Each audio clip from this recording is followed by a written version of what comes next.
had a pen. I need a pen.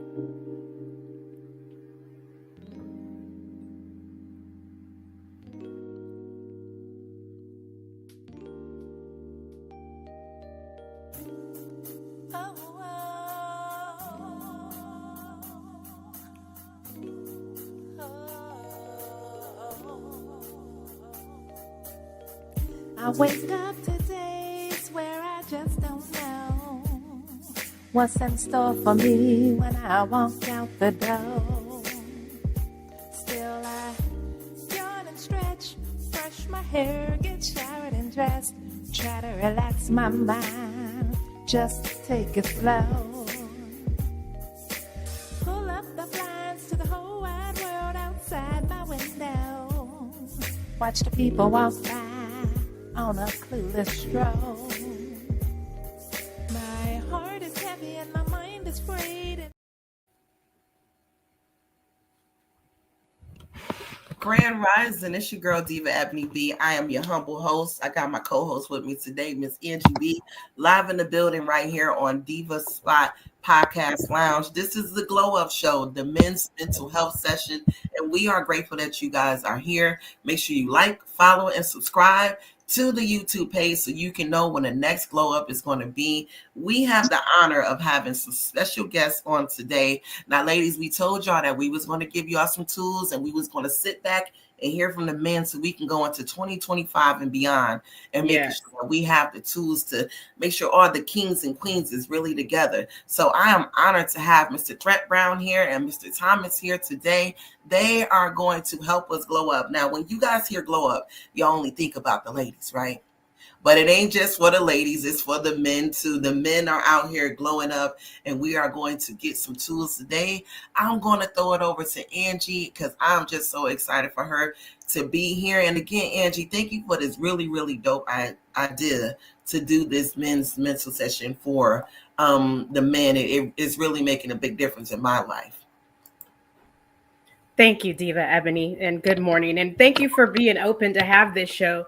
I mean, while it's important to talk about mental health and deal with it, we do have the Glow Up Show. It's important that we also have a space where the men can come and share in a safe, open space, and that we can get not just jewels from them, but get their perspective without interjecting on it. And this is a topic that's passionate to me because I think in order for us to coexist and live in harmony, we have to have space for each other. There's so much focus on, women glowing up and on us being able to get, mental health services and being able to seek out mental health and deal with our emotions and all the things that, come along.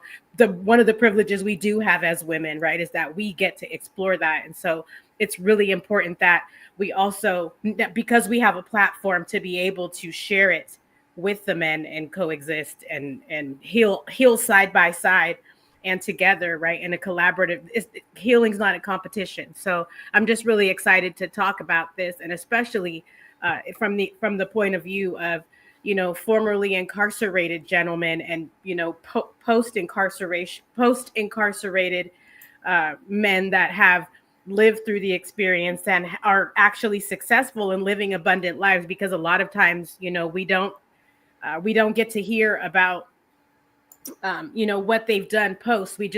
All the focus is on what they've been in trouble with and, what charges they've gotten. Oh, everybody's the F word. The F word's felony, right? Everybody's they're all the F word.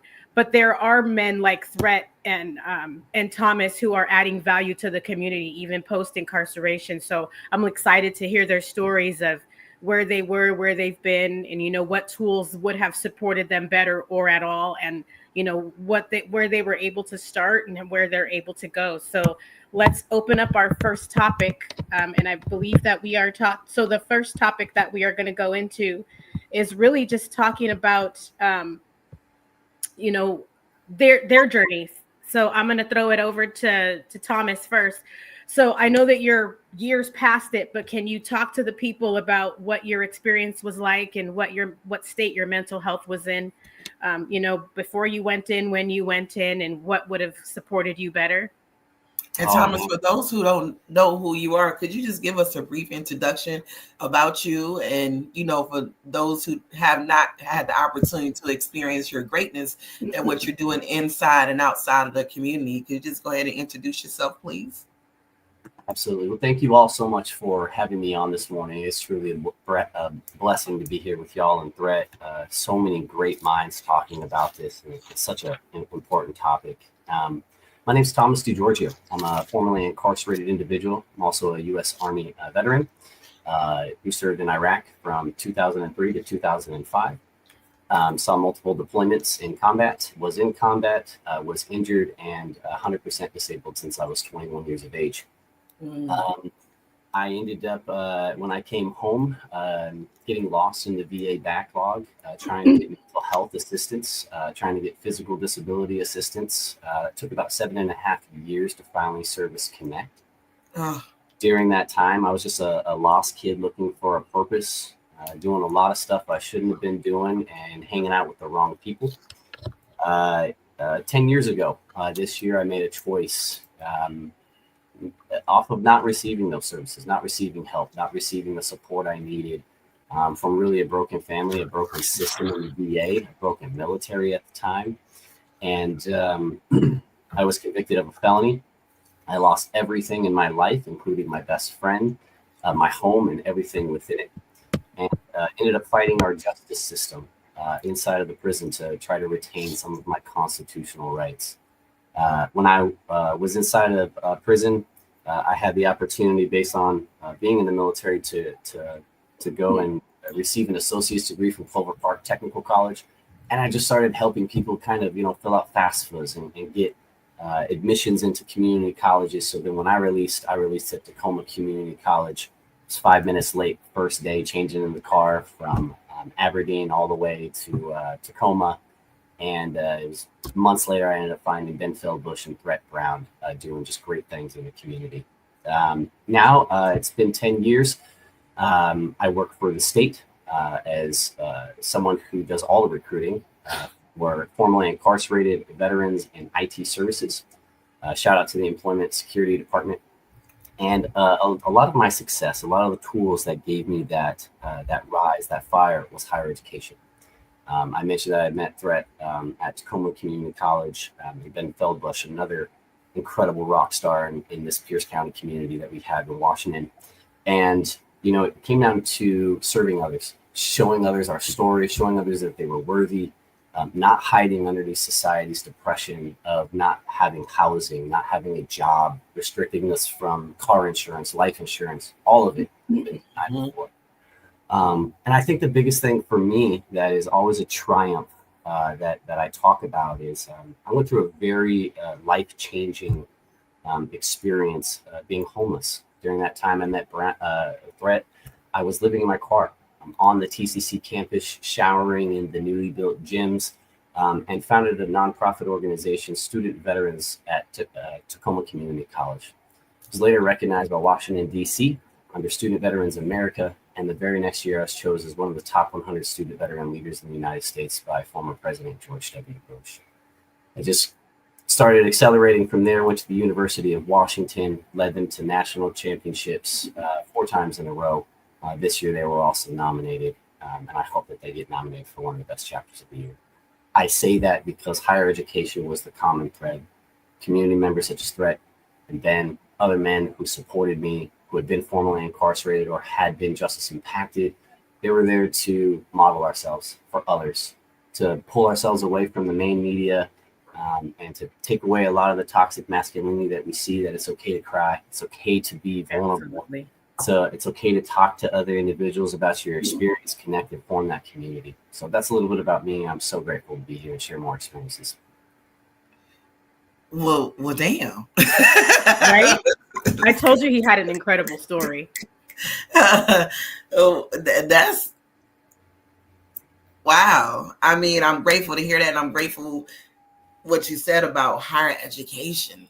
Like, no matter what you've been through, like, you just went forward and you honed in and you educated yourself and was able to create a law and change these things that came about. And that was a lot of hard work. I guess my one question that I have for this is, how did you stay focused? Exactly. I didn't. Right? I didn't. We all are lost in the sauce. We all are lost souls in this ether. And if I had to point it to anything, it's community, right? The student veterans that I participated with, that I led, that I followed, I became a servant leader to, right? And in return, all of them became servant leaders back. That focus, that energy, that pushback of all working for ourselves in a common community. I can still see Thrett at a job fair. I can still see Thrett out in the community. We slap hands, give each other this huge hug. And it could be years that we haven't seen each other. But that family, that community, that support, it's something that just runs eternally. I love it. Well, thank you. Same question for Thrett that we asked Thomas.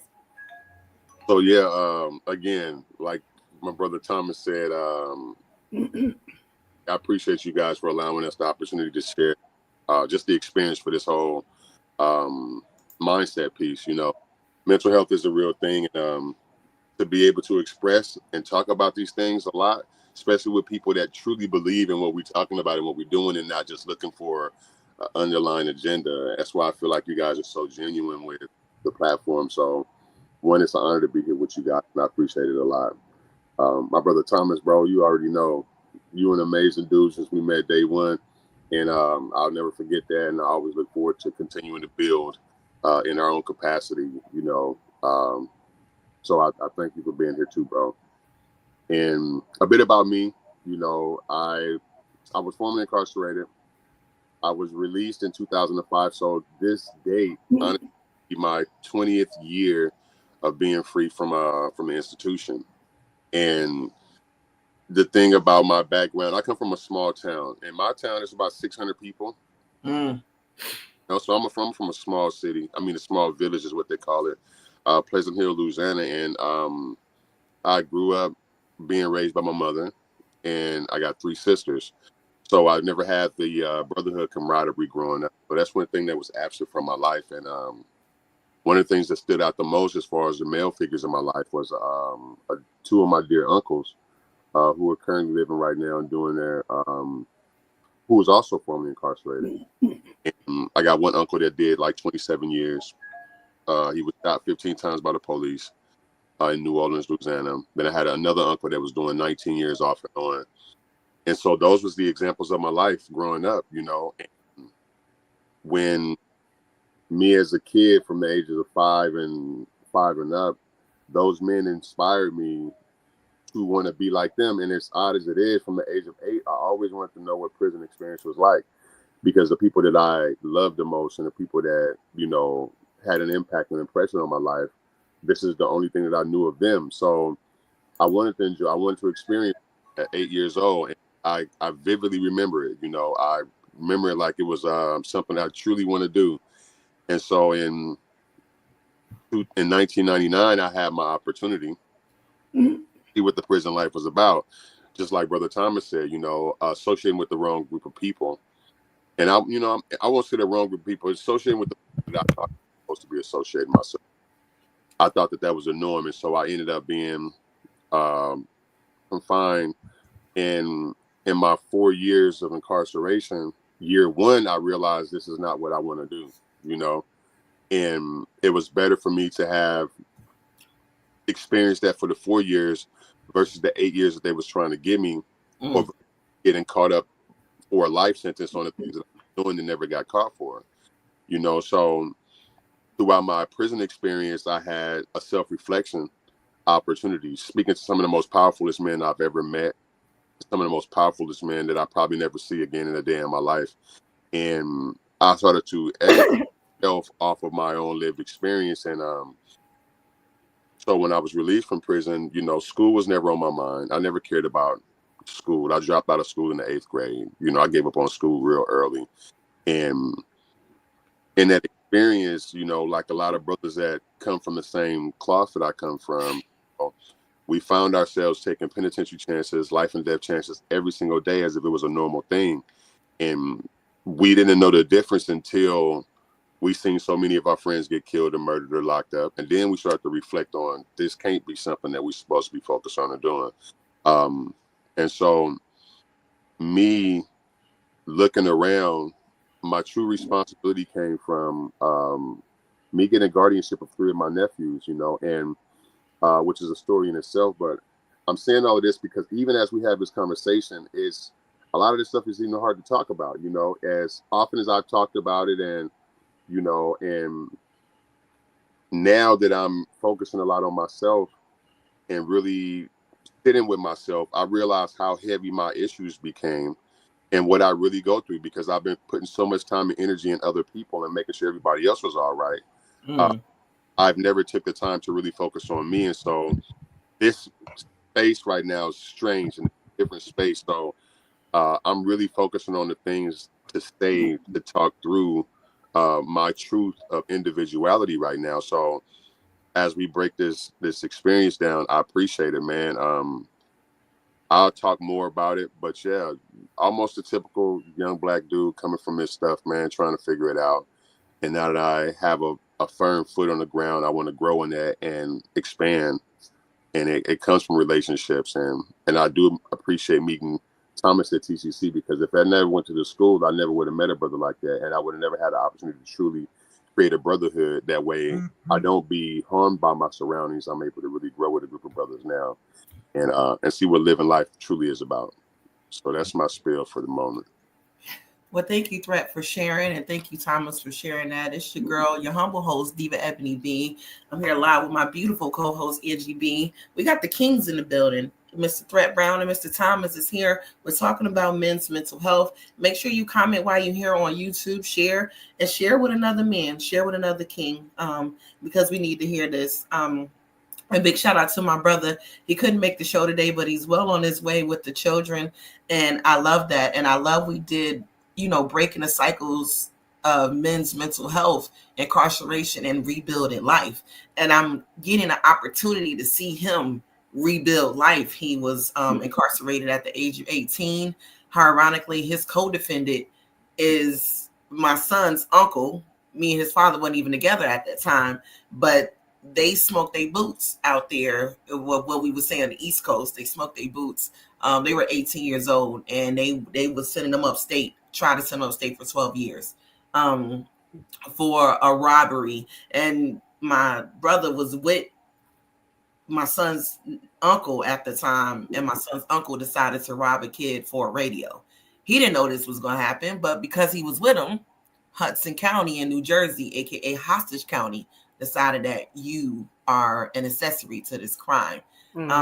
So from the tender age of 18, he had been in and out of the system, and that's his story to share. But I get to see him be a father on today. I get to see him be a brother, and I see sometimes how he kind of gets uncomfortable, but I'm too goofy for him to stay uncomfortable. So it's a beautiful thing, and I really wanted to bring this up and share this really quick. The journey of healing and breaking generational curses, awareness and acknowledgement. And here's a few tidbits that we can use, and I wanted to share in an affirmation. It says, reflect on past experiences, family patterns, and behaviors that may have been passed down. Some of the men, a lot of the men have had patterns and things passed down to them that they didn't even realize were toxic or things that were negative. The next thing is recognize how these patterns impact your emotions, your decisions, and your relationships today. There is something that you can do. Journaling or therapy can help bring clarity to hidden cycles. I love that one. And here's the affirmation. I see the cycles that I need to change, and I am ready to begin the journey. And I love the little pieces coming out of the man's head, because sometimes that's what it looks like when we're talking. It's so many different pieces. You guys women are very unique. It can be complex, but men are very unique, and they have really complex thinking. And sometimes we want to understand when you're withdrawn and when you're just sitting there, you're not saying nothing, and we see the little puzzles all over your head. but we want to help you put it back together. But sometimes it's not even our responsibility to help you put this back together. It's just for us to be a warm and safe space. So I wanted to, just jump into that part of that, and I'll throw it over to you, Thomas. We're just talking about, your healing process. What are some of the things that you start to become aware of and acknowledge that helped you make such an incredible change in progress in your life? Brett said it the best, right? Brett said it the best. I was giving so much to so many other people. I had mentioned that I had started an organization at TCC, then led on to the University of Washington Tacoma. I was also doing 2 other nonprofits in the background as well. Mission Continues, Travis Manning Foundation, just the list goes on and on and on, right? But like Brett said, there was a moment where I had to focus on myself. I had to realize that being a 9th grade dropout, Brett mentioned 8th grade, 9th grade dropout with a GED and then joining the Army, that like a runaway child for my mom, at the age of 15, like I had severe emotional trauma as a child. And when I joined the military, it was 6 months later, I was in country kicking indoors at the SWAT team for a year and a half, right? And then I come home with all this emotional trauma. I'm left for 7 years and then become incarcerated. Duh, right? It wasn't until I started staring at myself in the mirror where I started having that prison experience. And unfortunately, that was kind of a tipping point. I remember being incarcerated. There was this guy who was my cellie in county. He'd been there like 37 times for DUIs. I mean, dude was just happy to be there. And his philosophy was a little different. Like, he didn't have to pay bills. There was no responsibility. Like, he was juking society. And I remember standing in the mirror going, this can't be me. And the guy was like, what do you mean it can't be you? Like, who did you think was in prison? Just like you, right? And it was that click. It was that moment where I was like, damn, I did this, right? And I started to focus on myself and those tools that I needed.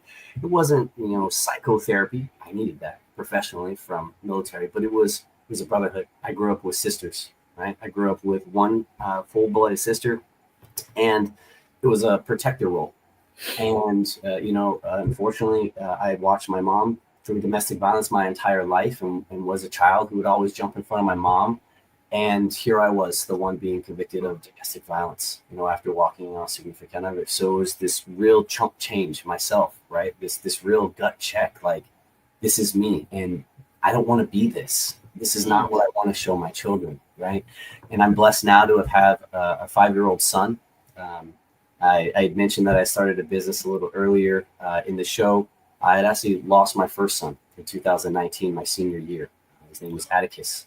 He was born 16 weeks early and died in my hands, right? And it wasn't until that moment where I started really drawing on who I was as a man, right? And not the toxic man, like be tough and walk around with a chip on my shoulder, but like the compassionate, like I had issues, I had problems. I'm willing to seek those truths. I'm willing to burn the bridges that aren't good bridges and start building good bridges with people who actually care and will emotionally support me in that path. I love that. And thank you for sharing that. And a lot of different situations in life will cause you to have that moment of clarity and even just carrying the trauma. And then you guys, now you are, and I'm grateful for that, because we was like, the men don't talk, and the men are talking, honey. And some of the ladies are uncomfortable, but sis, in order for us to get better, we have to be uncomfortable, and we have to sit in a place of accountability for the part that we have played. So thank you so much for sharing that. And Thrett, I'll ask you the same question. And then Angie, I'll throw it over to you. What was the healing process? What was your awareness and your acknowledgement to say, hey, I gotta do something about what I'm doing out here? How did you hold yourself accountable in that area? All right, so I'm gonna say the thing that really got me to pull myself together, because when I first got out, I had a mission. I wanted to go to LA. I wanted to go to all of these different locations of areas of violence because I couldn't be in Tacoma. I didn't feel I didn't feel comfortable being in Tacoma, but I couldn't be somewhere where I didn't blend in, with how I had a huge chip on my shoulder when I got out, so the environments that I ended up going to was like a little bit worse than Tacoma. So, but it made me feel comfortable. And I normalized the fact having to be surrounded by chaos in order for me to feel okay for the moment, And so me doing that for a series of years, it kept me in situations. It kept me living the same life, if you will, for the most part, because I was trying to adjust to who I wanted to become, but I had to sit with what I believe I used to be. The old habits is hard to break kind of thing. And so it wasn't until my sister, honestly, my sister gave me my first opportunity to sit down. And so she contacted me at 3:00 in the morning one day from Texas. And she was like, bro, your nephews they're a handful right now. And at the time, it was 13, 15, and 16. And then so she blessed me with the opportunity to be in care of these great young dudes. And at the time, I didn't have no kids, And so I was like, what am I supposed to do, with 3 young men, me flipping them, I'm going all over the place, And so that sat me down. And I had a huge responsibility. I was responsible for 3 young men that was growing up the same way that I grew up. And I had to use everything that I thought about doing when I was younger. I had to provide that knowledge to these young men and help guide them to step like I did, And so my sister in 2012, that was the first moment of, all right, use time to structure and put yourself together. But even in that moment, I realized for those from 2012 all the way to 2020, if you will, it wasn't even about me still. So I still never put no focus and no time and energy on myself as well, because now my understanding of clarity, my understanding of what is an opportunity became, how do I bless these young men with an opportunity, which was not living in a life forever and trying to be the best version of the uncle that I could possibly be, was how do I instill into these young men in case something was to happen to me?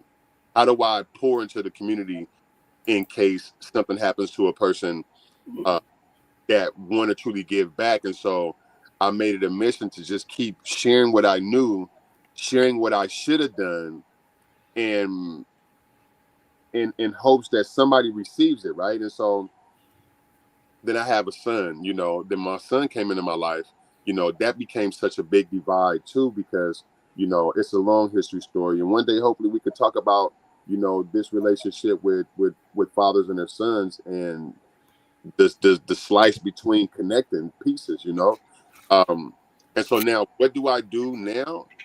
I've just, in the last 15 years, from 2012 up until about 2 months ago, it's starting to become about me again, and this is uncomfortable. I get anxiety. I ain't never knew I had anxiety, I've been waking up in cold sweats for the last week and a half, weeks, confused, like I'm on my own 2 feet right now. Now it's like I got to start doing for myself, and this is so unfamiliar. And so I'm dealing with confusement, but I know, like with brothers like Thomas, I know that I got bros that I can lean on. So when y'all ask what are the things that's going on, now I'm like, what is going on? This is new. To thinking about me is new. Now I realize that I'm a broken community in myself. I'm a whole broken community. All of this work that I've been doing, avoid my own circumstances, avoid my own opportunities, possibilities. Now I'm my own candidate. I'm my own project. You know what I'm saying? So how do I pour what I've been pouring into everybody else into myself, and it don't feel right? But I know that, with platform, it's allowing me to be expressive and share, and then know that I ain't alone when I listen to brothers like Thomas, that there's ways that we can apply our truth of knowledge to ourselves. And as long as I got soundboards, like, that I can trust, like I'm telling y'all, Ed, we talked a little bit on the phone last night, man. And it was such an eye opener to me that for the first time since prison, I'm actually, look, this is crazy. For the first time since prison, I'm actually focusing on myself since about a month ago. Focusing on myself. So what does it look like? I'm figuring it out right now. And this is a duel between Thrett Brown and Thrett, how do you build yourself up? And I'm doing pretty good now. I journal, I wrote, I just finished my first book, and I'm excited about that. That's my first accomplishment that I've done for myself since incarceration, and since I've been releasing myself, living and learning, man. And the mechanics going to still put themselves together. And for women that see us focusing on things, like you say, just be that feminine energy that you were saying last night. Be the nurturing, kind person, because I don't know how to do that for myself sometimes. Now that I'm realizing, I don't even know what that looks like. Everything that I've learned about mental health and trauma informed, to me right now sounds confusing and blurry, because I got to apply that stuff to myself. Now I got to start listening to what I keep telling everybody else and see if the shit really works. Excuse my French. Now I got to see if the words that we put out work on yourself. And I see that Thomas is a living example that what we've learned and what we've shared in the community can be applied to ourselves. And I'm here to see what that looks like for me, so I can truly see what my powers and my growth is. Wow. That's 100 Powerful right there. And you know what? I definitely agree with you. And I did want to say this piece right here, that I'm learning. Men don't get the opportunity to just take care of themselves. Once you get a family and some kids and people are dependent on you, you guys don't get the luxury of saying, oh, I need a mental health day. Oh, I need a break. Oh, I need to relax. And it'll come from society, but it also comes from yourself. Like, I don't deserve to have this day for myself, or I don't deserve to take out this time and just go to the restaurant and get me something to eat. Like, you start to feel guilty. And then when you succeed in certain things and you see there's a such thing as called survivor's guilt. I had that too, but I'm starting to realize that we need to provide more safe spaces for you guys, because it was that ongoing joke, like Father's Day is the less celebrated day, and it shouldn't be. Father's Day is an incredible day. Like, shout out to Tupac. He said, a man has the right to tell a woman when and where to create one. We cannot create without a man, even if they get the artificial insemination or whatever, but we still need. And men are very valuable. You guys, let me say this to you both. You're valuable. You're loved. You're needed. I need you. I need you to show up as your authentic self every day. And don't feel guilty for doing something for you. Thrett, this is going to feel weird. It's going to feel like you got a wedgie all the time, because you've been so used to putting your focus on others. And now you have to deal. And let's not say deal. Now you get to enjoy you and see the things that you have been putting in the community to make, like you said, to see if it works. And don't be afraid to say it how I hear it. Don't get the imposter syndrome. This ain't what this for. It has been working. You've seen it work for other people. It'll work for you. And Angie, I'm gonna throw it over to you, love, before we take a short commercial break. Yeah, so I do appreciate both Thrett and Thomas, being vulnerable and being willing to come on the show, and their faces are, not just being shown to us, but our viewers as well. And I want to touch on a couple things that they both said. Thomas talked about his upbringing and watching, witnessing domestic violence in his house and having to be the protector. And then Thrett talking about how he wanted to experience prison because the people that he did look up to, that's what they were doing. So it was normalized, even though it was subconscious for him. And I wanted to touch on that because I've heard, not just in community, but, the gentlemen talk about toxic masculinity, and me and you talk all the time. And actually, I think I've had this conversation with Thomas too. I actually feel like a lot of behavior that's considered toxic masculinity. You see my bunny ears. I really feel like that's actually wounding. There's a lot of wounding that happens for little boys coming up, and a lot of what they're talking about is survival mode. You don't get the luxury of being able to tap into how you're feeling. And so you grow up in survival mode. And really, when you're taught to suppress your emotion, you're really taught to be disconnected from yourself. Yeah. And being You're taught to be disconnected from your human experience as a man. I say all the time, if you were born with a nervous system, and I haven't heard a story of anybody who wasn't so far, then you experience and you express emotions. And that's something that's denied to little boys. I mean, people are starting to come into the awareness now and it's starting to flip. But back when, Thomas and Thrett and you and I were growing up, that's not wellness is not a luxury, right? And part of being able to emotionally regulate and deal with all those emotions, and like Thrett said, this is all new to him. It's going to be, because you've been in survival mode for, I don't know how old you are, but 30, 40 years, you've been in survival mode. And when you're providing and you're doing all of these things, like you said, you never really had a chance to sit down and consider yourself. And I do want to share a couple pieces of information.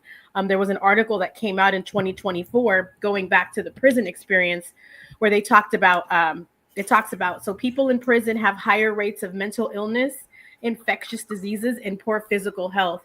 And some of those mental illnesses or mental diagnoses that people in prison and that are diagnosed with are PTSD, depression, and, as Thrett mentioned, anxiety. And so when you don't know what that feels like in your body, you just want to get out of prison, or you're just in survival mode. Everything is a fight. Everything feels, you're in fight or flight all the time. So coming out of that, it's almost like, what people say about losing weight, right? It's like you didn't gain the weight overnight, so you're not going to lose it overnight.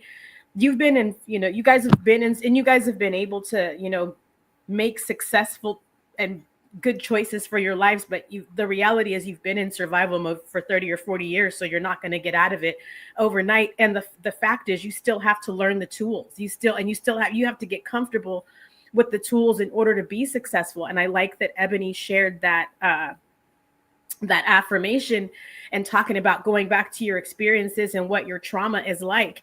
And a lot of it, I think that there is a big focus on trauma and is important, but a lot of it for us as people of color, as men, as, all these different demographics, things that are supposed to be traumatic, those things don't register as trauma. They're just shitty life experiences. Excuse my French, right? So we're just talking about processing horrible life circumstances. And when you get places, because prison did the same thing COVID did, kind of, even you're still confined, right? So a lot of people I've heard say the same thing, that, COVID allowed them to sit with themselves. Prison definitely allows you to sit with yourself, right? And really, when you are in a space, when you have to deal with yourself, you have choices to make. And it sounds like in those moments when these beautiful, lovely, productive, formerly incarcerated gentlemen that are sitting before us have had, a chance to make good choices for themselves, there's a fork in the road. And you get to decide, like Thomas was saying earlier, whether I'm just going to continue the pattern and keep putting myself in a situation, right? Or I'm going to make a choice here. And this is where I pivot and I can have a life. And I think that it's important for the young men that are watching our show, or men that are in any point in the pipeline of, whether they're just getting out, whether they're still in, whatever it is, that things can still turn around for them. And I think that's the most important part of what they're sharing. And if there's a lot of space where I think that us as women, we want to tell men how they feel or decipher what they're saying and speak for them. And I think it's really, and I get it. You know what I mean? A lot of us have had experiences where that's what we're going to do, but it's really, really important for us to be quiet sometimes, because we don't have all the answers.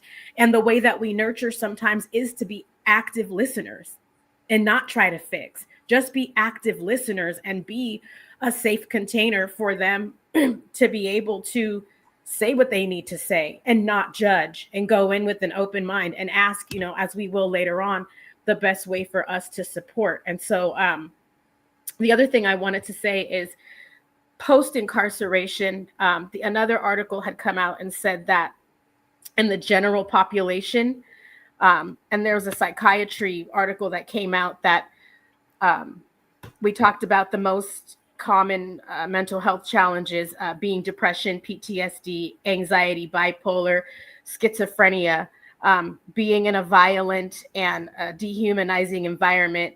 And there's a stat that came out that was saying that men have like a higher rate of suicide than women do.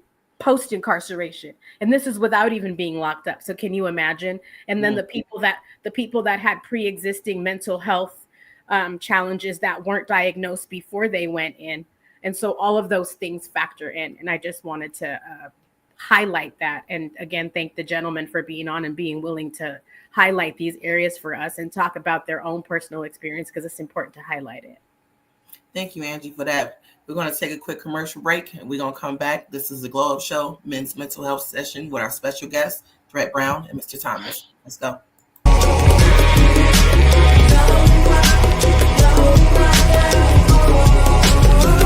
black, and gold. Young, black, and free. Young, black, and proud. Young, black is me.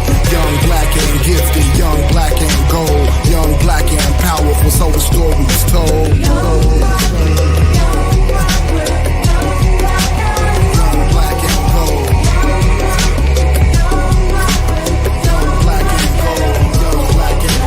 Black and gold is we, black is beautiful. Gold is what they want, gold is what we are. African diaspora, the history start with us. Distant relatives afar, deep Nesha, maybe audit. Young, black and gold. Young, black and gold. Young, black and gold. We come from royalty. We are some kings and queens. Don't let them teach you other knowledge roots the tree. No need to hate each other. Let's find some unity. Let's organize for wealth, build our community. Young, black and gold. Young, black and gold. I had to keep it Frank L. just like Aretha and meet it through the speaker.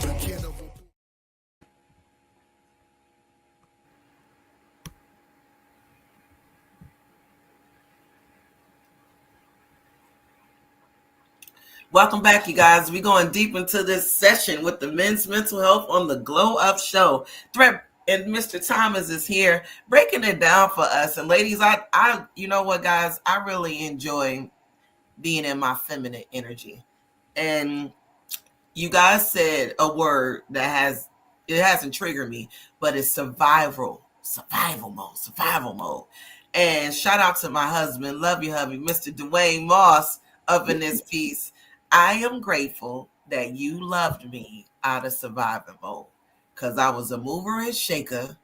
I had to, me being in control made me feel safe. And I felt like I had to control everything because I was living in Newark, New Jersey, dealing with crime, gang banging, drugs, robbery, break-ins. I was part of it. It was just one of those things, and I became very controlling, and it came out that I learned that I was being very codependent on my family, controlling my environment because it made me feel safe. And then I came to realize, and God showed me, you ain't in control of nothing. There is nothing. You have no control. You have no control over your life, your husband, your kids, your finances, nothing. You are just here participating. So you need to make sure that me and you got a relationship with each other. But that survival word came up, and I realized that I have been loved out of survivor mode. We just celebrated 8 years in November of this year. Happy anniversary. Thank you. And I'm grateful that this man took this time. He didn't have to. He could have been like, yo, you wildin'. You a wild chick. I don't have the patience for this. But he's seen a value in me. And he valued me. And he's seen a value that I didn't even see in myself. So I got to give credit to you guys now for dealing with our broken pieces, dealing with our hurt when you don't have to. Ladies, they don't have to. Regardless if we have children or not, they don't have to. And Angie, you said something that was very profound to me. I said a lot of times women will say that they have issues with their men or their husbands, but what they actually have issues is with their unmet needs as a child. And certain things I was going through, my husband had nothing to do with it. But I was blaming him like, but it was my unmet need, and I was responsible for taking care of that. So I want to give you kings your flowers now, or give you your crowns now, as we move on to the next segment and situation. And get comfortable, y'all. Y'all at home. You at home, a Diva Spot. It's a lounge. So, you can go ahead and relax your shoulders if you want to, and, wiggle it a little bit. Do one of these. I want to move on to the next thing because I do want to respect your time. I know that you guys are super busy. Self-compassion and inner work. Approach the process with love and patience for yourself. Address unhealed wounds through therapy, support groups, and spiritual practices.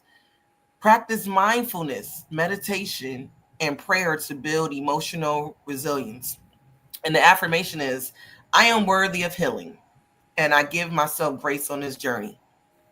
And if you guys would like to repeat that, say that. I am worthy of healing, and I give myself grace on this journey. I give it to yourself. Don't wait for us, y'all. Just give us something. I wanted to touch on something. So, thank you for sharing the affirmations, because they do. I feel like they do need to hear that. They do need to hear the affirmations, and really just get the support. And I know that we're talking about, mental health and how important that is. You need it while you're incarcerated. You need it when you get out. One of the things that impacts, when you're going in and when you get out, is the family dynamic and the impact on your family. A lot of these men are sole providers. Like Thrett just said earlier, that he was responsible for his nephews at some point in his journey. And, there are men who go to prison or jail, and they are the sole providers for their family. Some of them have partners. Some of them have kids. Some of them it's parents, or there's other family members or other circumstances where this man might be the sole provider for his family. And so when you go in, I'm sure, and I actually hear men talk about it, and because you know that I lead that group on Wednesdays. I work with the men in recovery, and we have our group sessions on Wednesday, and a lot of what they talk about, just in group, because they're in a recovery program for a year, is how bad they want to get out and how much of a rush they are to get out, because they are the sole providers for their family. So I wanted to ask the men, I wanted to ask Thrett and Thomas, how it did impact you going in, and what your circumstance was with your family at the time that you were incarcerated. And then when you came out, what it was like to encounter your family again, and how you worked on rebuilding those relationships. Good question. I'll go ahead. I started off. What's crazy is 6 months before I was released, I was scared to get out. I wanted to stay in a little longer, as sad as it may sound. And it's because I had so much rage and anger, so much negative stuff took place when I was in there, that I was driven to do more harm when I was released than I was trying to restore and build up a community. It's like this community in my absence done so much destructive things to my family, physical violence, etc. And it's like I had a vengeance mindset that, oh, this person's gonna pay, this person's gonna pay, and this person's gonna pay. I had a whole list of people that I was gonna just run down. The hit list. And I was really I wanted to get out and really hurt these people. And when I was about to get released, I asked Sarge, I was like, Sarge, what can I do to prolong my release? And I realized at the moment that that's not what you want to do. You really want to get back out here to your family. And I felt extremely discouraged because I seen the harm that came to my family, and I had resentment because I wasn't there to protect nobody. So it was hard for me to look at the women in my family that went through so much negativity and so much violence in my absence as a protector, as the person that shows up for my family. I'm a man of responsibilities of 4 women in my life growing up, 2 younger sisters, my older sister, and my mom. It's like I'm in the middle of how do I protect these women and keep these women safe, at an early age? And so when I was looking at my family's face and I seen how much they've gone through, even they went through some things in my 4 years of absence. So it was hard to face them. It was hard for me to look at them and not feel like I abandoned them or I neglected them and I left them to the wolves, because when I was free, wasn't nobody doing anything like that to my family. Wasn't nobody pressing no lines with anybody in my family. And so, that was a hard moment for me. But when I got out here, I still ran from it for a while, and it was just avoidance of face and eye contact with these women in my family, and that's what I was running from the most. I wanted to be accepted by my family. I didn't care about no community accepting me. I wanted my family to really appreciate me, and they did. But I could still look in their eyes and see that they went through so much more in my absence. That I still struggle with that a little bit today, but I'm able to now grasp a hold of it, and I'm finding ways out of it. Like I said, I'm new to this now, and people know me in community for doing this stuff, but nobody know me in community for really building myself up. And so, I'm really experienced, and this is the first time I've been able to express, a sense of freedom, if you will. I feel real free, and I'm glad to share this experience on your platform. And yeah, that's what I'm at. I hope that answered the question, because I just got to thinking, outwardly, and I'm gonna just pass it to my brother Thomas, man, so he can share his piece. But Right, you nailed it, man. Rage and anger, right? Yeah.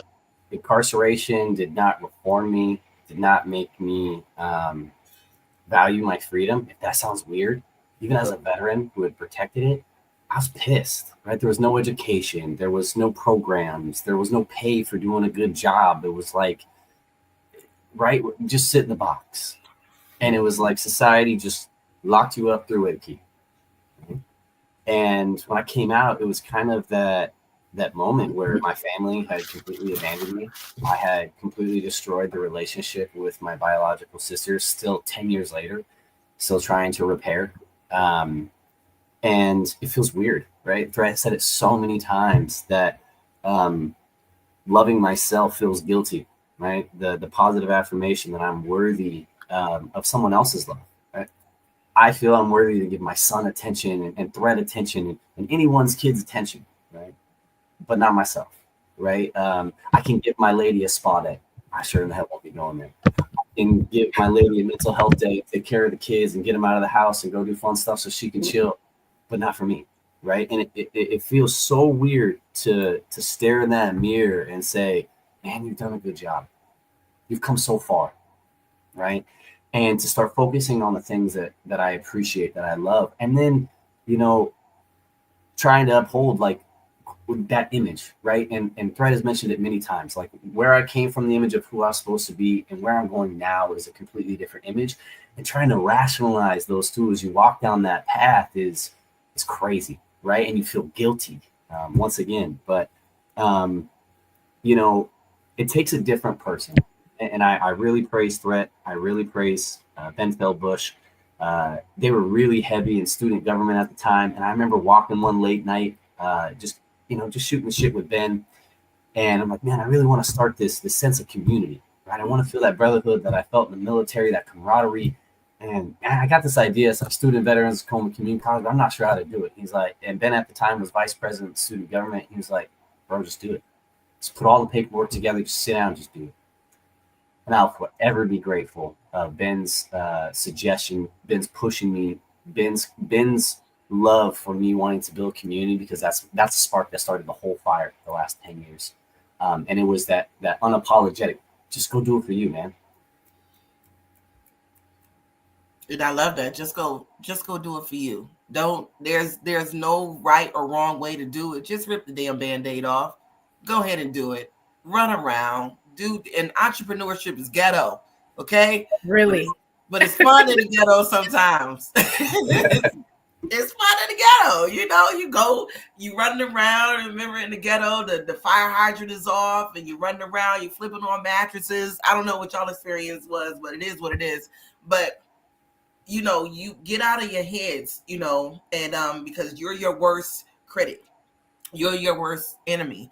It doesn't matter what we thought. And and it is at one time I cared so much about what people thought. And that was the wrong thing to do because I was the one that was up late night. You're the one up late night. You're doing the work. You're doing the sacrificing. And if you can go and give your time to people, your gift, talents, and skills, give it to yourself, man. It's okay. Like you said, I can get the kids and my wife go for a day and whatnot. And we're getting to the point that we're learning to do that for you, because this is what happens sometimes, you guys. And correct me at any given time, you two, please correct me, because that's the way of you educating us. And then I'll go tell the girls, okay? We need somebody to speak for the trees, okay? Ebony, you said it earlier, like the nurturing, the loving, right? Like I needed that. I thought I got that from my parents, from my mother. I was raised by a single mom and a sister, right? I thought I had that female energy, that I understood females, and the only thing I wanted to do was provide, right? The only thing I wanted to do was be trusted. And it wasn't until I met my new significant other about 10 years ago that it was like, I don't care what was in your path. I don't care what's in your future. You're enough. You're worthy, right? And that had a whole paradigm shift where I was like, oh, damn, they care about me. They care about if I eat, instead of me worrying about if kids eat or if she eats or if there's food in the refrigerator. Like, she's like, I'll make anything.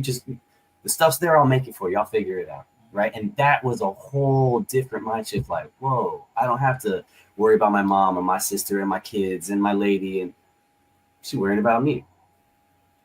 And that's a beautiful thing. You need that. I love to cater to my husband. I love to cater to this man and make him feel good. And then, sometimes you guys do this. Hey, baby, what you want for your birthday? Oh, I got everything I need. I don't need nothing. What you want for Father's Day? I don't need nothing. I got everything I need. What you want for Christmas? Stop telling us y'all don't need nothing, because you do.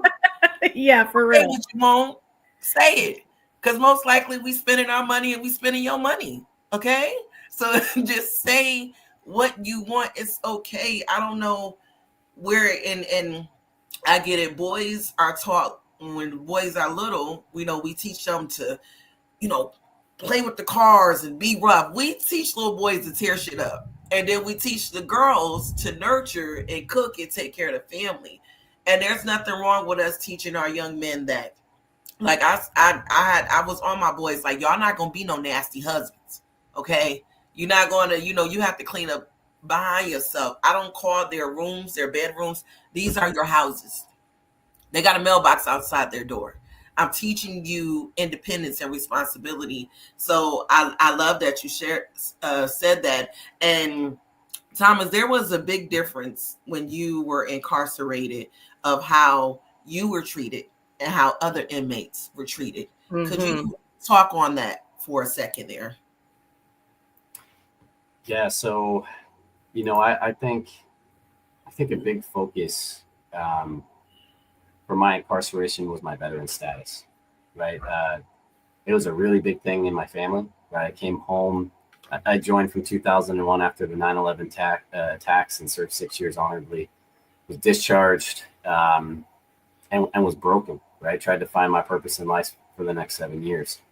Well, a lot of people attribute that honorable service, that really upstanding citizen to a veteran. And when I became formally incarcerated, I used to do that job. I used to be the SWAT team member kicking in your door, arresting you, and the next filling you back to a detention center just to turn around and go get more bad guys. And so when I'm on the inside and the same people I had served with or had known in the military are on the outside of my door, locking it up, looking through the window, it was that double-edged sword, right? You're a felon. You're convicted. So when I released to my family, it was, you had to pick a card. Either I'm this war hero, this honorably served person who would save the life, or I was this formerly incarcerated piece of shit that you never wanted anything to do with, right? And that was the differential treatment. That was hard. That was hard to give to me, right? Because others in my family who had been formerly incarcerated, it was like they already wrote them off, right? Like they're the bad guys, right? But now you have the good guy and the bad guy all in one. So then how do you treat them, person. And that's always been an interesting dichotomy when I introduce myself as a veteran and a formerly incarcerated person, because you have, I go back to, my time in county. How did this me? How is this incarcerated person me? Because I had this image of what incarcerated people were, these bad guys. And yet here I was. And thank you for sharing that. Thrett, same question. Could you ask it again, please? Oh, no problem. Your time being incarcerated, was there a difference in the way that you were treated because of your status? You came in with a street status, like you were well known. You already had a reputation. So how were you treated different than other people incarcerated, and or did you get the same treatment as everybody else? No, I was a bit different, because prior to me going to prison, I was heavy on dope. I was a cokehead, sherm head, acid. I was on everything. So I had lost so much weight. I didn't realize how my size was until I got incarcerated. When I put the drugs down and I let everything go and I started eating better, out of weight. And so then I started to realize, but dang, I'm way bigger than what I thought I was. And so I'm inside now at 21, 6'4", went from 6'4", 180 pounds. Now I'm 6'4", 270 pounds.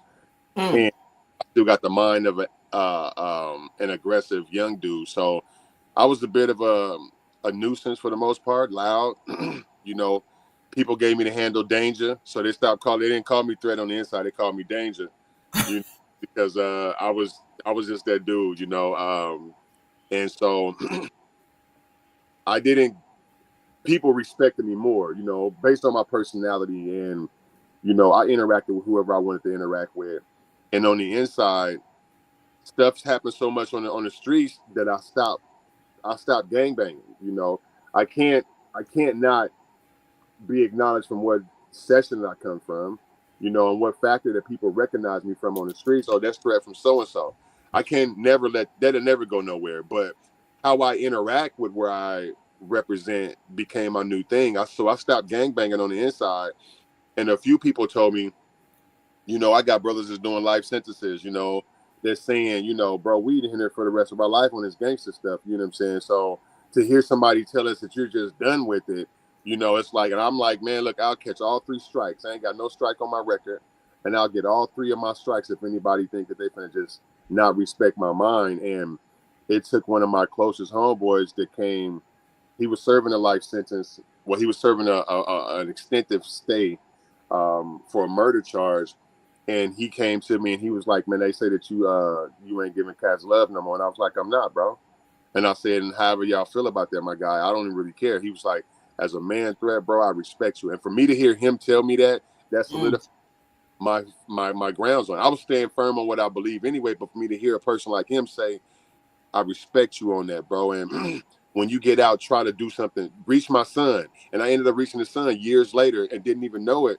But I did, you know what I'm saying? And so my experience on the inside, I got so much more respect for myself and what I was becoming, because I seen some people that see me when I got out, and they was like, dang. And I was like, what's up, bro? They was like, they was like, bro, I thought you was dead. Wow. He was gonna be alive on the way out, because the way that he was operating on the inside, bro, and it's like several people that told me that, man, I didn't think you were gonna be alive, bro.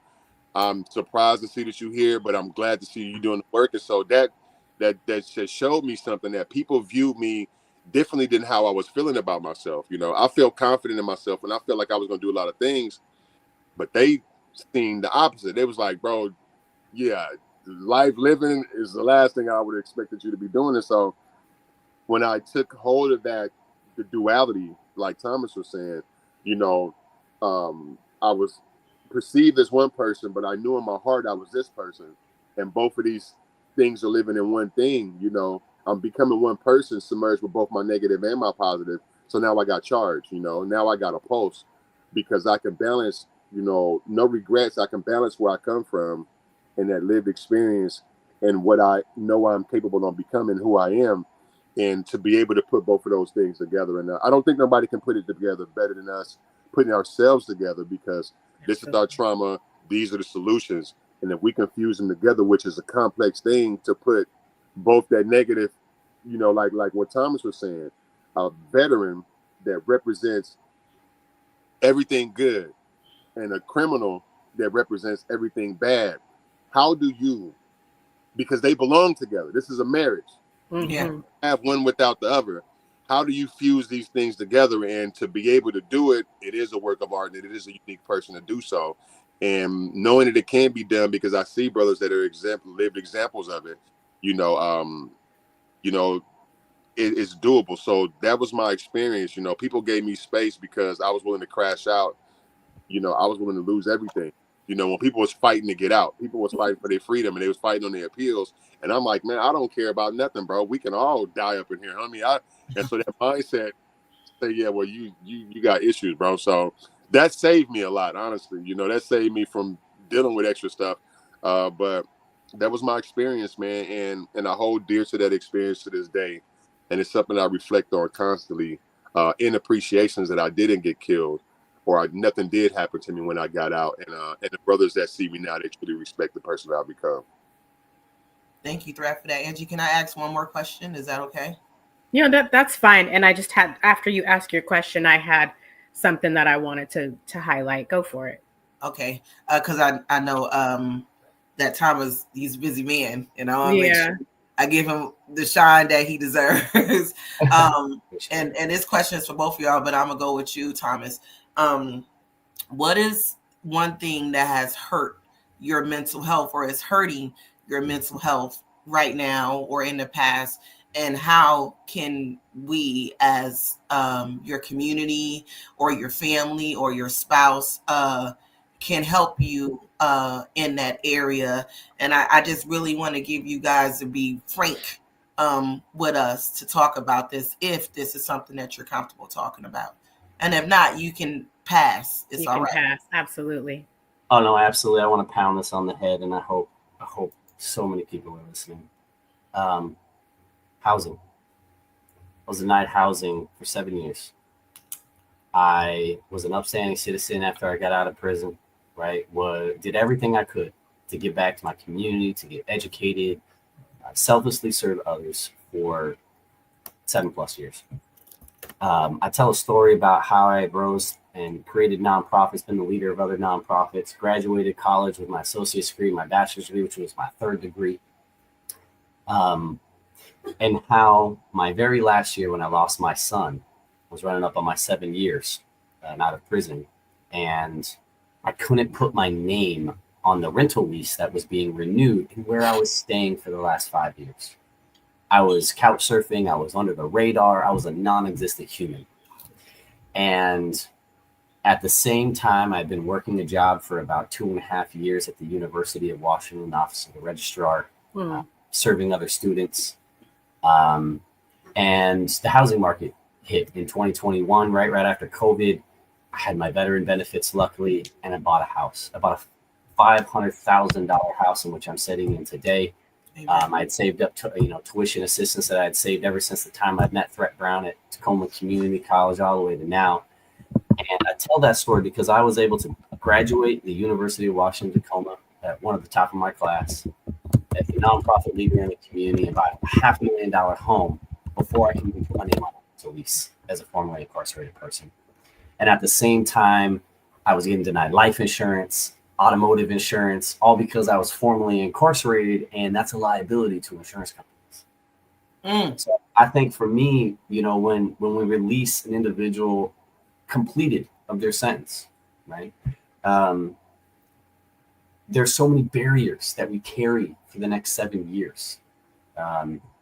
Housing was one of them, right? Trying to get a job was another, and just having just the basic necessity of food, house, and life, right? Those things were in survival mode. And we talked about it earlier on how that actually feels when I bought a house, how that actually felt when I had to, or helped lead House Bill 1078 to automatic voter restoration rights here in Washington State, and to get that voter card sitting in this house going, holy shit, I did it. And it wasn't just me that did it, right? It was people like Thrett, people like Ben, other formerly incarcerated men, women, and children that were like, I see all this bullshit that y'all trying to push on me. I've already served my time. I want to go in this direction, but you put these little walls in front of me. I got to climb over or go under or go around. And sometimes there's no words, right? Sometimes it's Hebrew on the wall, and none of us know what the hell it means. But we'll sit there for hours, and it takes that unique person to put it together. And for me, it was housing. If society would have been like, hey, they did their time. Let's get them into housing. Let's get them into a supportive structure where they can build that community, where they can form that sense of belonging. That would have changed dynamically in my life.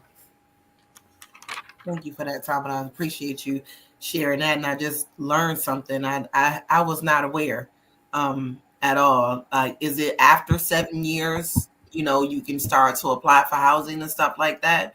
Or does this felony carry with you for the rest of your life? It truly depends. A lot of state jobs. I work for the state. We don't do background checks for a lot of our jobs. About 93% of our jobs, we ban the box.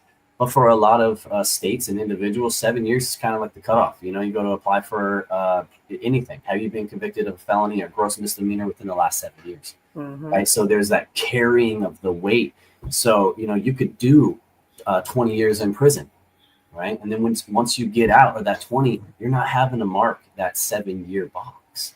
Right. It's the people that are like 5 years in prison and they release, they still got that last 2 to go. Well, they're hammered in society and they got to carry that weight. A lot of that anxiety, I felt the same way Thrett did. And it's ironic, a lot of people are like, man, you went to prison. First thing you want to do is get out. Well, if you don't know where you're getting out to and everything's gone, all the support systems are there. You throw them. Right? Baby bird, throw them off the nest. You have no idea where you're going. So that trying to buy that time to align those resources and get past some of the barriers, totally understand why people are trying to figure out their life inside of prison rather than outside, because it's 10 times harder. Well, Thomas, I'm proud of you, man. I am proud of you. You better do the damn thing and keep on doing it. Don't ain't nothing that can stop you, baby. Listen. You are what it is, and I'm glad because you are one of a few who has actually done this, or maybe it's just not being publicized. The revolution is not being publicized, but success is not televised. Yeah, it's not televised. I do want you to tell us about your incredible businesses and the things and the upcoming events that you got going on as well. Wait, can we pause before we go there? Yeah. Did Thrett get to answer the question too? No. Can you repeat it for him? Oh, yeah. Thrett, what has been something that has hurt your mental health in the past or in the present? And how can we go about supporting you? How can your village and those people around you support you and help you in the healing process so you can become a better you? Yeah, great. My biggest thing now is I'm fighting something, and I have to eliminate this, whatever it is. It's not a barrier because, a barrier is something that prevents whatever this obstacle is. I'm fighting, I'm faced with it. And I don't think nobody understands the dynamics of it because it's mine, and, the thing that I would want the most to keep me grounded is, for one, to, like what you said, especially when it comes to the women in my life, to remain in your femininity, stay in your femininity, because if I'm dealing with this animal that I got to break down, I don't want to turn around and have to, deal with any of that, the extra, telling me that one of the scriptures when Christ was dealing with his hour to come, and everybody kept saying, stop thinking like that. And the first thing he said was, behind me, Satan, right? And so I'm whatever I'm dealing with, I got to do this. And a lot of the times, like what you said, like a lot of women come through, let me help and it's like at this particular moment, the only help that you can do is try to find foundation in yourself, try to be cool with yourself. So that's one less thing that I have to worry about.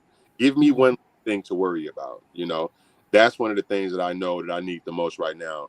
If whether it's family, friends, the women in my life, or whoever, whatever it is, give me give me a moment to not have to worry about your safety. If you're around me, then you should feel safe. You should want to feel safe if you're around me. And if you believe in me the way that a person said that they believe in me, then you should know that I have to overcome this situation in order for me to be able to be the better version of myself. Because, you know, I'm fighting with something right now for the first time, you know, like being transparent, you know, this new space that I'm in. You know, we come from a space of, you know, normalizing gun violence, shootouts, drive-by, get killed and things. That's a different scenario versus you trying to live yourself. You trying to fight yourself now, you know. Now I'm the drive-by, I'm the gang banging on self, I'm the trauma that I got to deal with. And for the last 4 days, you know, I've been waking up in my room confused, you know, like what the hell's happening, you know. And it's a lot that's happening at one time, and this is me really finding myself, you know. And for a person to say, you know, don't think too hard about it, it's like, nah, look, let me think however I got to think about it, because I got to complete this. And I've been waking up confused. And why I say this, because I wake up, I've been asking myself, and I know, Thomas, you can understand what I'm saying. I feel like, I'm like, damn, did I just kill somebody? Is somebody in the room trying to kill me right now? I've never had this experience a day in my life out of anything that I've been dealing with. But now that I want to focus on building myself up, I'm fighting with the version of myself that don't want to build. You know, fighting with the version of myself that don't want to transition into that better version. I've never had to deal with that. So now I'm looking at it. When I used to tell other people that were stuck in a space, I'm like, look, you can work through this. Now I'm saying, I see how a lot of these people felt, because a lot of them is like, I hear what you're saying, Thrett, man, but, you know, it's like, I get the butt, bro, you know, but just, you know, move through it. And so now I'm stuck in it for the last 4 days, confused, man. I've been crying the last couple of days, man. Like, I'm, you know, like scared, you know, and it's not scared of, you know, whatever. I'm scared to become the person that I know I could become, because I got to let go of the person that I've been, because I've been comfortable with that person, and that's me. But it's the cocooning. You know, I've never done this part of my life before ever, you know, and nobody understands that. People see me in community. I'm an outgoing person. I'm full of fun, full of joy. That's because I'm contributing to the community. I want to give what the community should have. I want to share what I feel the community is missing, and I project that. So when people see me, that's what I'm offering. And now I want to offer that same thing to the version of myself that don't want to change. And so for me to feel like I killed people, I really woke up looking at my hands if I got blood. I really walked out my front yard to walk all the way down to my driveway with the flashlight in the middle of the night, seeing if there's blood stains on the floor, because I'm like, something's about to die. You know what I'm saying? And then now I understand what's dying, that old version of myself. And it's not something that it's cliche. It's not cliche. It's like, I get trauma. I get PTSD now. I get it makes me tear right now, man, because I'm like, this is new to me, and I can't say that nobody understands. I don't understand. You get what I'm saying? Even though other people do, and I help other people grasp a hold of their better versions of themselves, I'm doing it for myself right now, and what I need is for people to, one, know that I can do it. I just need you to know that I can do it, so you ain't got to worry me as much with trying to convince me that it's okay. I don't want it to be okay. I want it to be exactly what it's going to be. So you know, because I got to be a even more vicious versions of myself to overcome the old version of myself. So just give me space, give me gracious space, and show me that I don't have to worry about your problems for a split second. And then we can get back to doing what we got to do as a collective. That's where I'm at right now with everything. Thank you for that. Thank you for sharing. Dying to the flesh daily. Sucks when you got to kill that old person, because those motherfuckers, it's hard for them to die. They won't die. And honestly, that was super powerful and really insightful. So I really, really just want to say that I do appreciate your transparency and letting that vulnerability come out with what you just shared, Thrett. And I was thinking about something when you were talking.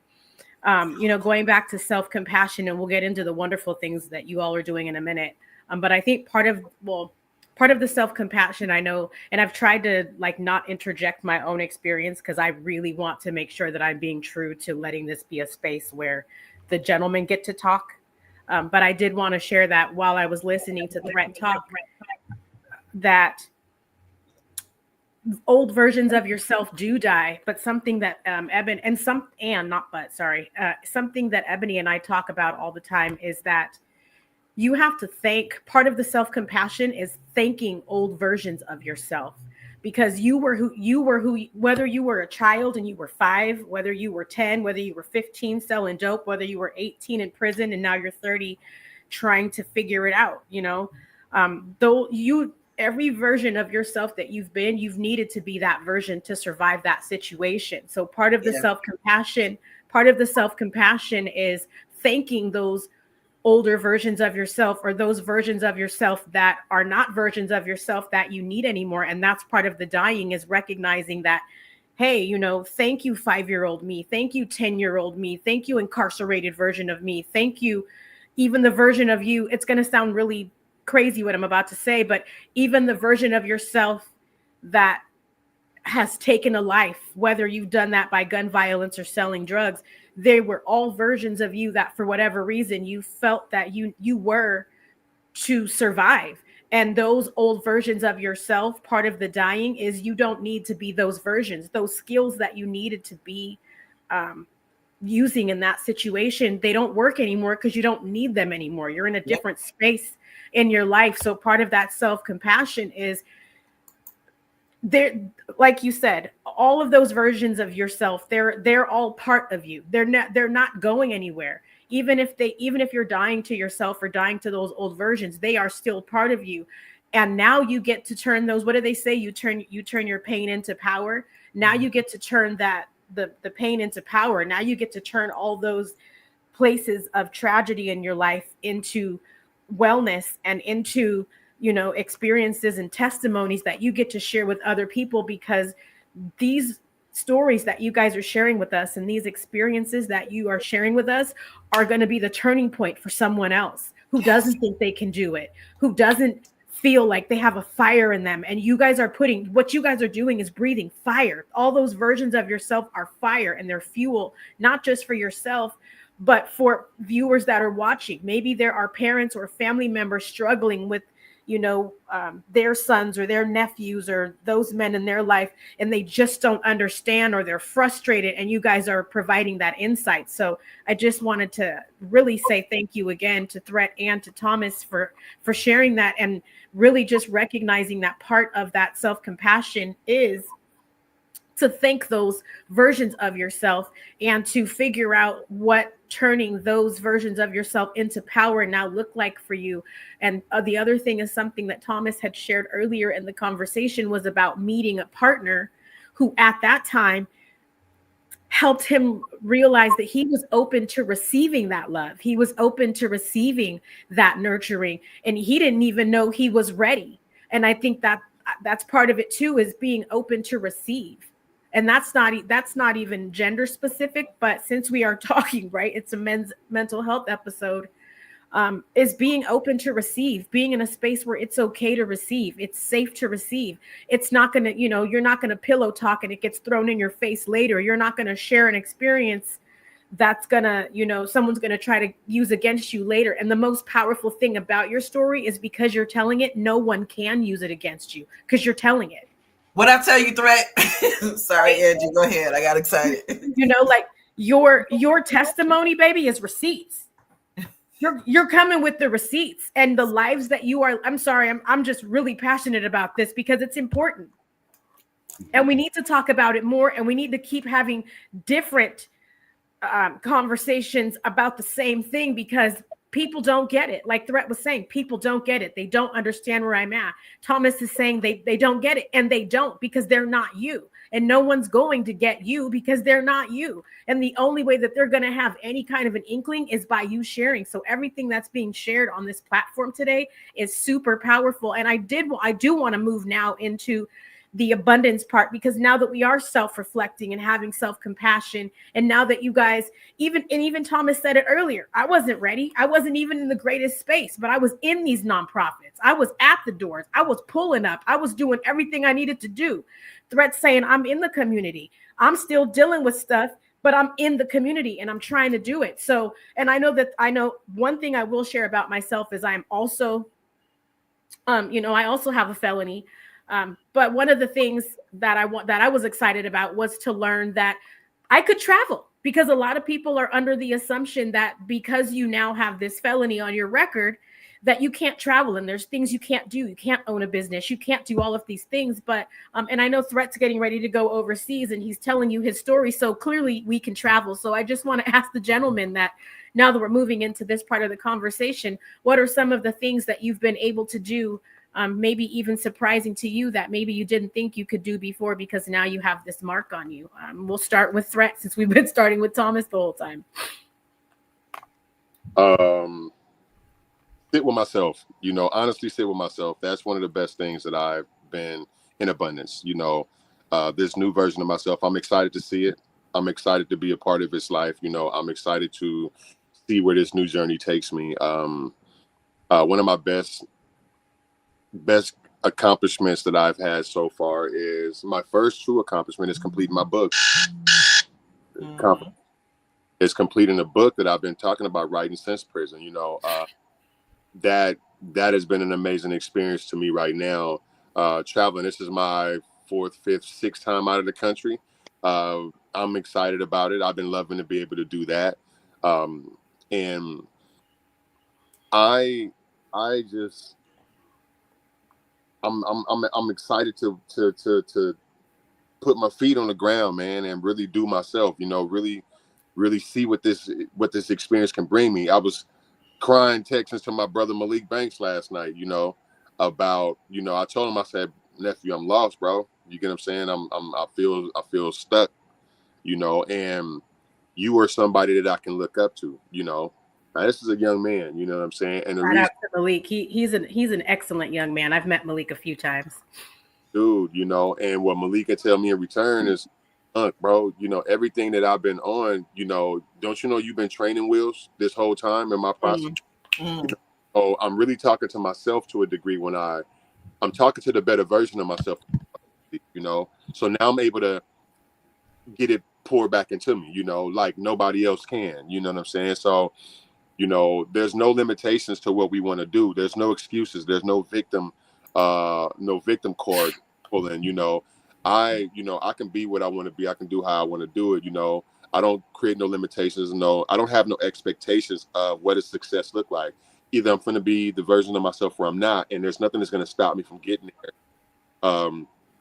It's dealing with my new fears. My new fears is I don't know what this is going to look like, but I know I'm not going to sit back and ponder on what it would have been. I'm going to just be proactive with everything that I want to do. And really building a relationship with my son. That's my newest thing, because there's a splice between me and my son's relationship. It's a 16-year-old young man. He's 6'5", 300 some pounds. You get what I'm saying? And me and him don't communicate as often as we should. And we create that avenue for us to make sure that we can build this rapport, because that is the better version of me to a degree. That's my go-to, and I want to see what that relationship looks like. So we can patch anything that's been a hole. We can stitch up anything that's been torn. We can mend anything that needs to be mended.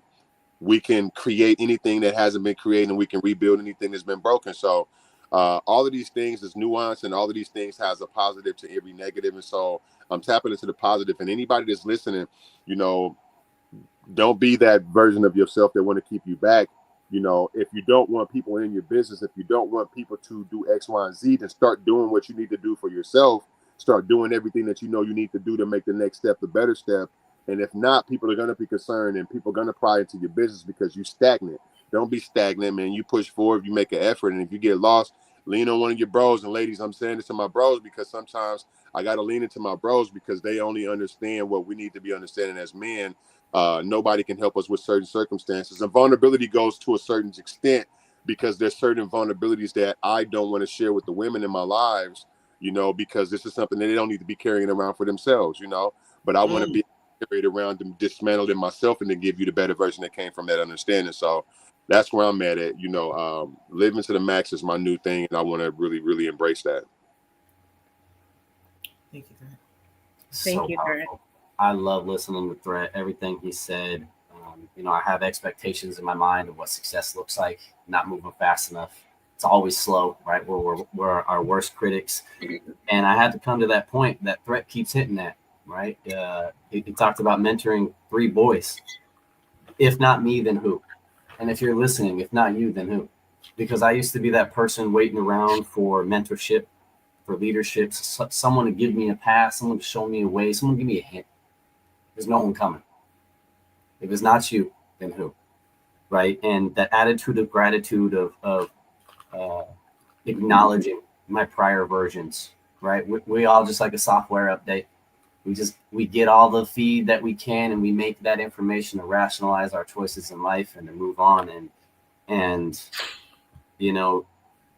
trying to journal, trying to take time to walk, travel the country, travel outside of the country, start a business, do your thing, right? It all comes from having that gratitude of putting down the rage and the anger, having the complacency against society to say they're going to do it for me, and lifting yourself up. It's not carrying it by the bootstraps, right? It's looking for your strengths, looking for your skills, and then elevating those skills within people who have the same like mind. I know that if I was like, I've never been out of the country except to Iraq and Kuwait, but I was like, hey, Thrett, can I come walk with you in Portugal? Can you come show me a whole different type of life? That's not a question I could have asked any of my friends back when I was 20. But it's definitely a question I could ask for someone who's in the same mindset, who's going in the same direction that I'm trying to align that better person to. Those people exist, right? And creating that community is of people that you want to associate yourself with. So if it's people in the past, it's self-sabotage sometimes. You have to hurt yourself. You have to stab yourself. You have to blow up those bridges, because some of those relationships are super unhealthy. But I guarantee once you explode some of those relationships, take back the guilt and the self-sacrifice, the relationships and the bridges that you build in the future will be 10 times wider and hold 10 times more love in your life for you to just keep going. Well, thank you for that, Thomas. I really appreciate you sharing. And Thrett, I appreciate you sharing too. We have took a lot of jewels from you guys today, and I'm grateful because I get to go back and watch the show, and you do too. If you're watching the replay, welcome. and pick up these jewels and take this information. And we're going to continue to have this platform. We're going to continue to have this space just for you, just for men. This is just for you guys. This has nothing to do with us ladies, but I'm learning a lot, and a lot of things that you guys are touching on. I see my brother in a different light. Like, it's crazy. I see him totally different. You know how you can see somebody, but I really wasn't seeing him. I was seeing how I felt about him, but I didn't see his experiences and what he unspoken things. And I don't need to talk to him about it, but I know how to continue to be a safe space for him when he needs. Thomas, you got a lot of great things going on, and I really want to highlight and showcase that as well as Thrett, because God dropped the charges. Don't let your past your future. You know what I'm saying? Like, that's just what it is. Don't let your current situation determine your future. When I was in the projects and the Spires in Newark, New Jersey, I didn't wake up every day when I came down that 19th floor in that pissy ass elevator and say, oh, I'm a hood rat. Nah, just as I'm in the hood, it didn't make me a hood rat. I am a wife. I'm a business owner. I'm a mother. I'm a loving and caring person. Like, I stopped saying to myself, oh, yo, I'm from the hood. And somebody in Washington told me that. It's like, yo, stop saying, if you want to be a successful business owner or whatever you want to be, you need to change the verbiage about what you're saying to you. And when I stopped calling myself that hood chick or that hustler, things started to change. So, Thomas, I want to give you the opportunity to talk about your incredible businesses, the things that you are doing, and any upcoming events. Absolutely. I appreciate the space, and thank you all so much for this conversation. It's self-healing as well. So as I mentioned, in 2019, I lost my first son, Atticus, to premature birth. 1 in 4 women in America experience child mortality, some of the worst in the world. And I was unaware of the absolutely incredible nurses, CNAs, doctors, and staff that support individuals, especially my significant other, because it's their body, that my son came out of. And after I lost my son, you always hear in the hospitals the sounds of newborn baby, and for people that lose children, they still hear that, and it's a PTSD, it's a trauma. Mm-hmm. I will forever be thankful of the teddy bear and the nonprofit organization that weaves blankets for people who have lost those children, because the very next time I came into the hospital, I got to carry my son out with those brand new baby songs. And our business, atticus-co.com, we get proceeds back from our custom DTF and soap products back to the community that supported us and back to families who have lost children. Our products are literally made with love by myself, my children, my significant other. I have a 16-year-old, about to be 17-year-old stepdaughter. And we literally just started it out of love. We founded our business this year on Mother's Day, the 5th anniversary of our son. Tragically, our son passed away January 9th. So this coming up January 9th, 2025 will be the official launch date of our business, and we hope to support our community even further. And you just let me know, Thomas, you send me the link now. Send me the link after the show. If anybody know me, Diva loves to support and spend money with locals. I just do. I can't give you something that God didn't give me first. So I thank you for that. And the launch January 9th, let me know what we can do. We can come right back here on Diva Spot and have a whole session for you if you like. Thank you so much. Mm-hmm. Come on in here, Thrett. And talk about yourself, Huns. Hey, man, Brother Thomas, I love you, bro. Since day one, I appreciate, the walks, the talks, just the connection, man. And it's your space right now, bro. It's reassuring. It's refreshing, and it's inspirational, bro. And so just as much as you feel like myself, my brother Bendo, and myself had an impact on your life, trust and believe, you've had a tremendous one on me. You've shown nothing but love and respect in all of our interactions, both online and offline, So I really do appreciate you, man, for you becoming that version of yourself that, is it's an example, So to be able to see that it's doable, and to be a living proof that it's doable, you know what I'm saying? Other brothers love to see that too, because, sometimes it's hard to believe that it's the outcome at the end of that obstacle, but it is. And so thank you again, bro. And I want to tell you that before we get off of here. Thank you, bro. So with me right now, so where I'm at, as I'm finding my new self, this new self is it feels good. I didn't even have no anxiety attack last night. I woke up flashing a little bit, but I woke up better today because I just got my new passport back, and that was probably part of the biggest problem. I'm getting ready to leave and didn't have my passport, so I'm like overwhelmed with things. And but I got my passport back, and I'm ready to continue making these moves and stuff. My last trip to Portugal, my baby sister. I haven't talked to my baby sister in a while, and we've had not a broken, but we had a relationship that we've been building on for a long period of time. And so she ended up meeting me in Portugal, and we went to the Moorish Castle, and like, bro, I feel like crying, and I'm like, that's what's up. And so me and my sisters out here viewing and sharing the country, and that nobody from my friendship circle, my family circle, ever been wanting to travel out the country with me, but meeting my baby sister in Portugal, that was dynamic to me. And so where I'm at right now is traveling, and I encourage people to get their passports, just like what Angie was saying. These things are doable regardless of if you're a felon or not, and if you got specific felonies, there's a way around everything. If you do the work to figure it out, I'm willing to help a person figure it out. As far as my business go, the new things that I got going on right now, just as of December 3rd, I'm an official book author. I wrote my first book and published my first book December 3rd. So I'm excited about that. The first title of my book is Can Poison Be the Cure? And I come to find out is that within every problem lies the whole solution. So the book is helping us understand that we can't neglect the culture that we come from and not believe that the solution is in there. People try to get us to just denounce all the negativity, like that old versions of ourselves. You can't exclude that and think that you could become a better version. You have to really unpack that truth and apply that truth of self to this new version of and so it helps people understand that, from within the culture of violence, we can find a solution, and that Can Poison Be the Cure is my thing, and it's on lulu.com. That's LULU.com, and you can just go to the search box and type in Can Poison Be the Cure. I would appreciate it if people supported to their best ability, and just to have a little more enlightenment about the culture that we come from and how we're viewed as negative people. But at the end of the day, there's a lot of productivity that comes from out of this so-called negative image. So go and see what we offer. And that's my first book, and that's one of my first ventures on my own. But my business is I'm a branding coach. I'm known both nationally, locally, internationally now.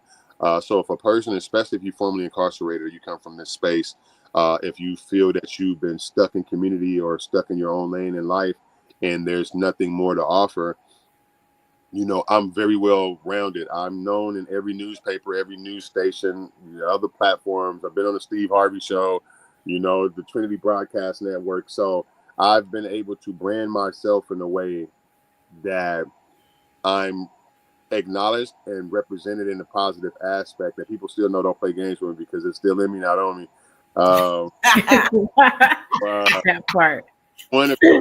Want to become the better version of yourself when you feel stuck. That's one of the things I'm able to help coach with as I come out of myself and stuff. So I appreciate you both for giving us the opportunity to share this and do this. And man, we can do this all day. So I'm gonna dial back, but and keep shout outs to Diva. You know what I'm saying? Shout out to the homie, man, and do y'all's thing, man. And anybody that's tapping in, keep tapping in. I'm gonna stop talking. Hey, I got to give all the credit to God first, and I got to give Angie the credit. She hit me up. She said, Diva, this what I want to do. Like, you want to partner on this?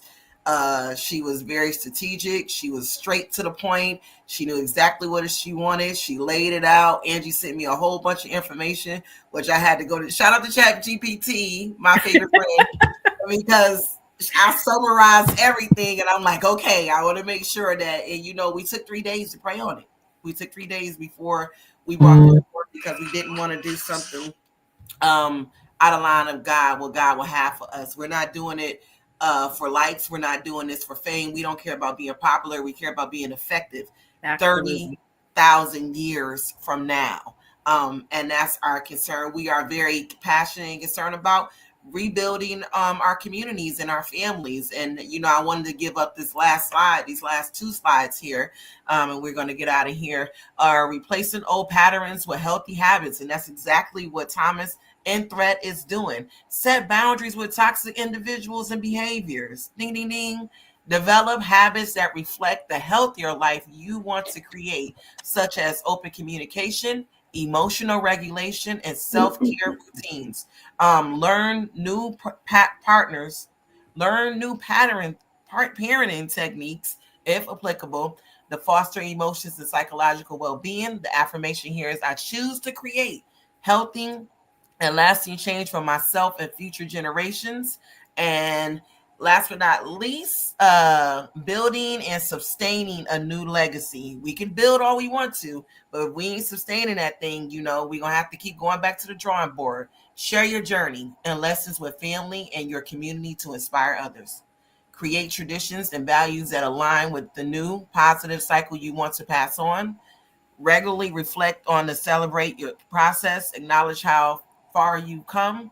And here's the affirmation. I am breaking chains and I'm building a brighter future. We want to thank you guys for being here on the Glow Up Show, the Men's Mental Health Edition. We breaking the cycles of men, mental health, incarceration, and rebuilding. If you have any questions, my kings, my young kings, older kings, middle-aged kings, please reach out to these men. They can help. And ladies, let's take heed from what we learned today. We don't always have to fix everything. Ladies, we want to be fixers. We ain't fixing nothing. You just need to fix yourself and your feminine energy and make sure that he feels safe. And stop taking everything personal. If he don't say nothing to you, don't say, oh my God, is my lash crooked? Is my wig crooked? Is it not me? Am I not pretty enough? We start doing this crazy. Women are crazy. And I'm a woman, I can say that. So let's not take it personally. Let's take it professionally. Angie, I'm going to go ahead and let you take us out. Again, fellas, thank you so much. And thank you, everybody, for being here. Thank you. Yeah. So my closing thoughts are that, again, men's mental health is just as important as women's mental health, and we want to make sure that we are creating a space and resources, right? Being resources for ourselves and for other people, and also sharing community resources. Ebony, I know you're in Texas. The gentleman and I are in Washington, and then I know that your brother Corie is in Kansas. So I was able to go ahead and do some research and pull some resources from each of those states, speaking of post-incarceration and mental health help. So what I'll do is after we post this, I'll go ahead and I'll share those resources underneath the post. So if anybody's wanting to get in touch with those agencies just to have a start, then you can do that, because the resources are very important. And I do want to thank the gentleman again for being here and honoring their stories and sharing with us and being willing to come on. And again, we will have multiple conversations about this.